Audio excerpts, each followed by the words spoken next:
അപ്പോസ്തലനാകുന്ന വിശുദ്ധ പൗലോസ് ശ്ലീഹായുടെ ഒന്നാം മിഷണറി യാത്ര. അപ്പോസ്തല പ്രവൃത്തികളുടെ പുസ്തകം 13-ാം അധ്യായം, 14-ാം അധ്യായം, 2 അധ്യായങ്ങളിലായി പൗലോസിന്റെ ഒന്നാം മിഷണറി യാത്ര പരിശുദ്ധമ്മ ആലേഖനം ചെയ്തിരിക്കുന്നു. അന്ത്യോക്യ സഭയിലെ ഫാസ്റ്റിംഗ് പ്രയറിൽ പരിശുദ്ധാത്മാവ് അവരെ വിളിച്ചിരിക്കുന്ന വേലയ്ക്കായി വേർതിരിപ്പീനെന്ന് പറഞ്ഞപ്പോൾ ബർന്നബാസിനെയും ശൗലിനെയും സഭ വേർതിരിച്ചു. പരിശുദ്ധാത്മാവ് അവരെ പറഞ്ഞയച്ചു. അവിടെ തുടങ്ങുന്നു ഒന്നാം മിഷണറി യാത്ര. ആ സ്ഥലങ്ങളെ കുറിച്ച് ഞാൻ അല്പമായൊരു വിശദീകരണം നൽകുകയാണ്. അന്ത്യോക്യയിൽ നിന്ന് അവർ യാത്ര പുറപ്പെട്ട് സെലൂക്കിയയിൽ ചെന്നു. സെലൂക്കിയയിൽ നിന്ന് സൈപ്രസ് ദ്വീപ്, കുപ്രോസ് ദ്വീപിൽ നിന്ന് സലമീസിലേക്ക് അവർ പോയി. സലമീസിൽ നിന്ന് പാഫോസിലേക്ക് പോയി. പാഫോസിൽ നിന്ന് കപ്പൽ നീക്കി അവർ പംഫുല്യ ദേശത്തിലെ പെർഗയ്ക്ക് ചെന്നു. അവിടെ വെച്ച് മർക്കോസ് അവരെ വിട്ടുപിരിഞ്ഞ് യെരുശലേമിലേക്ക് പോയി. പംഫുല്യ ദേശത്തിലെ പെർഗയിൽ നിന്ന് പൗലൂസ് പിസിദിയ അന്ത്യോക്യയിലേക്ക് പോയി.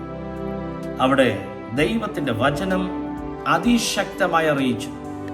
ഏകദേശം പട്ടണം മുഴുവൻ പിറ്റേ ശബത്തിൽ വചനം കേൾക്കേണ്ടതിനായി വന്നുകൂടി. പിസിദിയ അന്ത്യോക്യയിൽ നിന്നവർ ഇക്കോന്യയിലേക്ക് പോയി.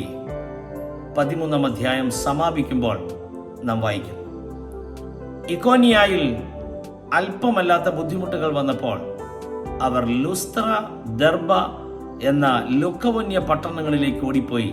ഇക്കോന്യയിൽ നിന്ന് ലുസ്ത്രയിൽ ചെന്നപ്പോൾ മുടന്തനായൊരു മനുഷ്യൻ അത്ഭുതകരമായി യേശുവിന്റെ നാമത്താൽ സൗഖ്യം പ്രാപിക്കുന്നു.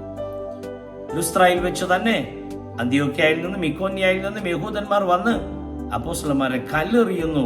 ദൈവവചനത്തിൽ വായിക്കുന്നു.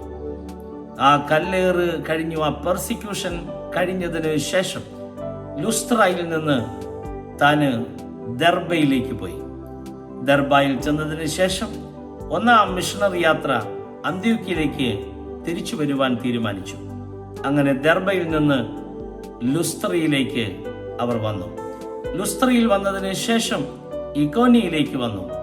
ഇക്കോന്യയിൽ വന്നതിന് ശേഷം പിസിദിയ അന്ത്യോക്യയിൽ എത്തി. അവർ പിസിദിയയിൽ കൂടി കടന്ന് പംഫുല്യയിലെത്തി. പംഫുല്യയിൽ നിന്ന് പെർഗയിലെത്തി ദൈവവചനം ശുശ്രൂഷിച്ചതിന് ശേഷം അവിടെ നിന്ന് അവർ അത്തല്യയിലേക്ക് പോയി. അത്തല്യയിൽ നിന്ന് കപ്പൽ കയറി അവർ അന്ത്യോക്യയിലേക്ക് പോയി. അവർ അന്ത്യോക്യയിലെത്തിയപ്പോൾ ബൈബിൾ പറയുന്നു, അവർ നിവർത്തിച്ച ദൈവത്തിന്റെ വേലയ്ക്ക് വേണ്ടി അവരെ നിയോഗിച്ചയച്ചത് അവിടെ നിന്ന് ആയിരുന്നു. അന്ത്യോക്യ മുതൽ പിന്നെ അന്ത്യോക്യയിലേക്ക് തിരിച്ചു വന്ന് ആദ്യത്തെ മിഷണറി യാത്ര അവിടെ അവസാനിക്കുകയാണ്. സഹോദരങ്ങളെ, അന്ത്യോക്യ ടർക്കിയിലാണ്. നമ്മളിപ്പോൾ കേട്ട ഈ സ്ഥലങ്ങൾ എല്ലാം അന്ത്യോക്യ, സെലൂക്കിയ, സൈപ്രസ്, സലമീസ്, പാഫോസ്, പംഫുല്യ, പെർഗ, പിസിദിയ അന്ത്യോക്യ, ഇക്കോന്യ, ലുസ്ത്ര, ദർബ, പിന്നെ എഗൈൻ ലുസ്ത്ര, ഇക്കോന്യ, പിസിദിയ അന്ത്യോക്യ, പംഫുല്യ, പെർഗ, അത്തല്യ, അന്ത്യോക്യ. ഇതെല്ലാം ടർക്കിയുടെ ഭാഗങ്ങളാണ്. അവിടെ മുഴുവൻ സുവിശേഷത്തിന്റെ ശക്തി തെളിയിക്കുവാൻ കർത്താവ് തന്റെ ദാസന്മാർക്ക് കൃപ കൊടുത്തു. ഞാൻ എന്തിനാ ഈ സ്ഥലങ്ങളെല്ലാം നിങ്ങളോട് പറഞ്ഞെന്നറിയാമോ? ഇന്ത്യ ഒരു ബൃഹത്തായ രാജ്യമാണ്. നമുക്ക് യാത്ര പുറപ്പെടാം.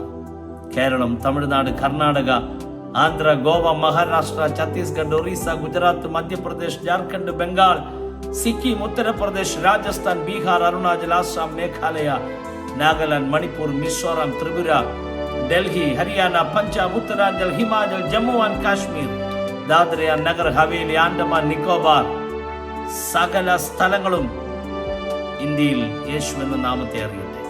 അതിനായി നമുക്ക് മിഷൻ ചെയ്യാം. മിഷണറി യാത്രകൾക്ക് വേണ്ടി നമുക്ക് പുറപ്പെടാം.